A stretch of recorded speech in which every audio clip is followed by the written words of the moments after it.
So the treatment options we have for the biliary tumors, or you can say for the bile duct tumors, is the palliative treatment, the surgical treatment, and interventional treatment, whatever, depending upon the stage of the tumor.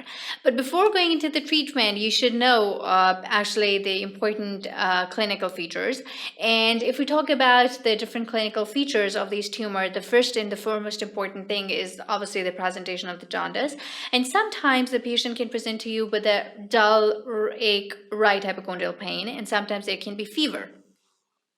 And then, if the patient is presenting to you with these features for a very long time, then you have to think about this. And important thing is that do not forget about the Courvoisier's law. It states that if the patient is clinically jaundiced and the jaundice is painless and there's a palpable mass in the right hypochondrium, then that is not because of the gallstones and you have to suspect about a tumor. So this law is actually very important when you're suspecting a cholangiocarcinoma.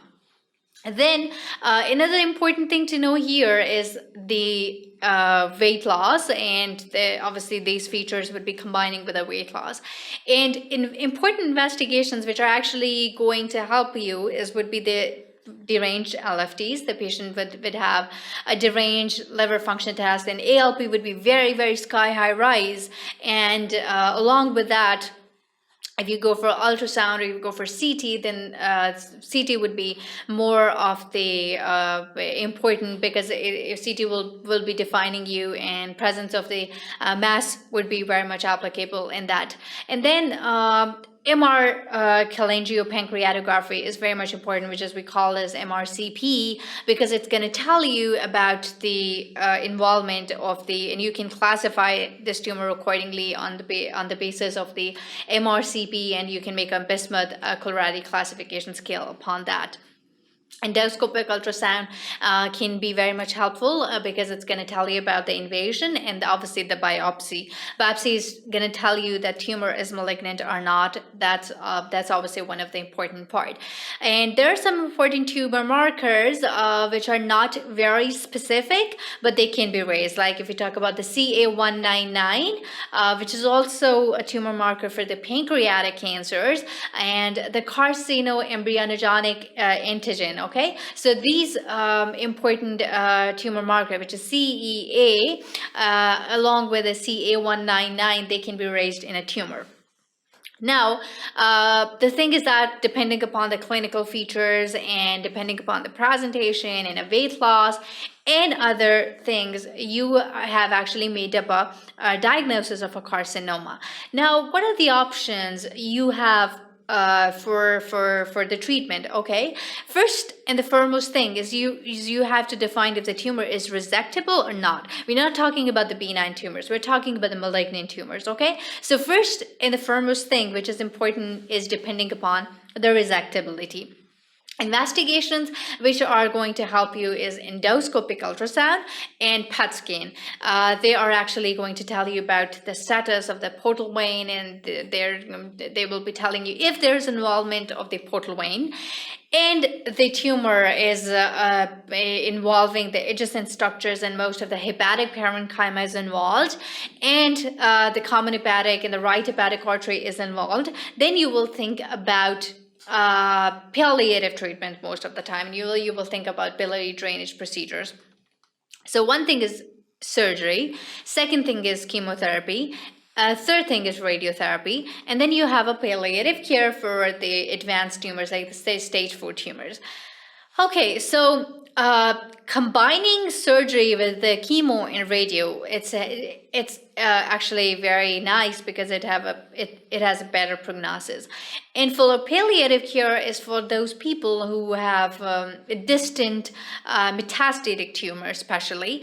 And if we talk about the surgical options, total resection, combining with the negative margins in the biopsy, and then restoring the enteric anastomosis and a continuity. You can combining with you can do the hepaticojejunostomy, or you can do the hepaticojejunostomy or choledochojejunostomy, which is Roux-en-Y choledochojejunostomy. You can combining with the most importantly partial hepatectomy. Most of the segments of the liver are involved.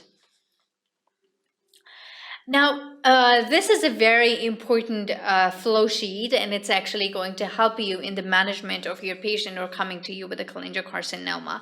So, if there is sometimes biliary strictures can be formed because of the tumor. So you have to differentiate if the tumor is if the stricture is malignant or it's a non-malignant stricture. So if there is indeterminate biliary strictures and you're not sure if it's a malignant or non-malignant strictures, and or you're suspecting a cholangiocarcinomas, then first and the foremost thing is you have to go for a non-invasive imaging, and you have to go for the biomarkers. So if the non-invasive imaging like the CT and MRCP, they are actually telling you there's ultrasonography for the first important non-invasive imaging technique or option would be ultrasonography. So if there is biliary ductal obstruction and there's dilatation as well, and there are findings of the cholangitis, then you have to go for endoscopic radiological biliary decompression. And how you do it by ERCP, and you do it for stenting if there's a cholangitis. If there's no associated cholangitis, then you have to do the histological and radiological staging. And histological staging is like you take the biopsy.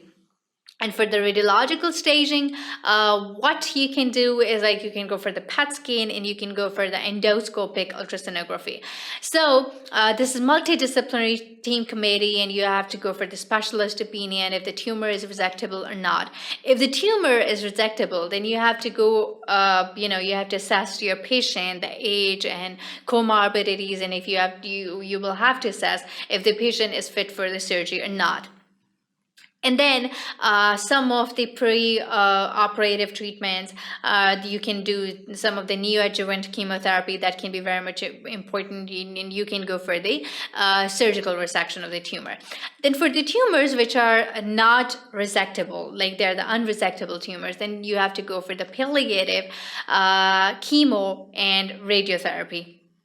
So first thing is like you are suspecting a malignancy, or you're not sure about the nature of the stricture, if it's a malignant stricture or non-malignant stricture. The first and foremost thing, go for the biomarkers and go for the biochemical profile and go for non-invasive imaging.